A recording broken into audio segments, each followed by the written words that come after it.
ఇటీవల జగన్ సెక్యూరిటీ విషయంలో ఏం జరిగింది? పాపిరెడ్డి పర్యటనకు వచ్చినప్పుడు హెలికాప్టర్ విండ్షీల్డ్ ఎందుకు దెబ్బతింది? దీనిపై పూర్తి స్థాయిలో విచారణ చేస్తోంది ఏపీ ప్రభుత్వం. కుంటిమద్ది హెలిప్యాడ్ దగ్గర ఘటనపై దర్యాప్తులో భాగంగా పైలట్ కు కో పైలట్ కు నోటీసులు ఇచ్చారు సీకేపల్లి పోలీసులు. సిఆర్పిసి 161 కింద నోటీసులు పంపించారు. 16వ తేదీన అంటే రేపు విచారణకు హాజరు కావాలని కోరారు. పైలట్లతో పాటు చిప్సన్ ఏవియేషన్ ప్రైవేట్ లిమిటెడ్ సంస్థకు కూడా నోటీసులు ఇచ్చారు. ఆ రోజు హెలికాప్టర్ విండ్ షీల్డ్ దెబ్బతింటే ఏ విధంగా టేక్ ఆఫ్ చేశారు, డెస్టినేషన్ పాయింట్ కు వెళ్లకుండా ఎక్కడకు హెలికాప్టర్ తీసుకువెళ్లారు అనే దానిపై వివరాలు కోరుతున్నారు పోలీసులు.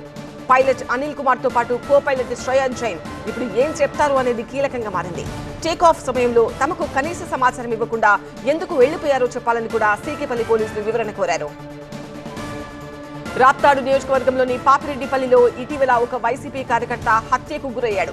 ఆ కుటుంబాన్ని పరామర్శించేందుకు జగన్ ఆ ఊరికి వెళ్లారు. ఆ సమయంలో జనం హెలిప్యాడ్ దగ్గరకు భారీగా తరలి వెళ్లారు. ఒక్కసారిగా వందల మంది పోటెత్తడంతో హెలికాప్టర్ విండ్ షీల్డ్ దెబ్బతింది. దీంతో పైలట్లు హెలికాప్టర్ను టేకాఫ్ చేసి వెంటనే వెళ్లిపోయారు. ఈ కారణంగా తిరుగు ప్రయాణంలో జగన్ రోడ్డు మార్గంలో బెంగళూరుకు వెళ్లారు. ఇదంతా భద్రతా వైఫల్యమే అని వైసీపీ నేతలు ఆరోపించారు. దీనికి ప్రభుత్వం వెంటనే కౌంటర్ ఇచ్చింది.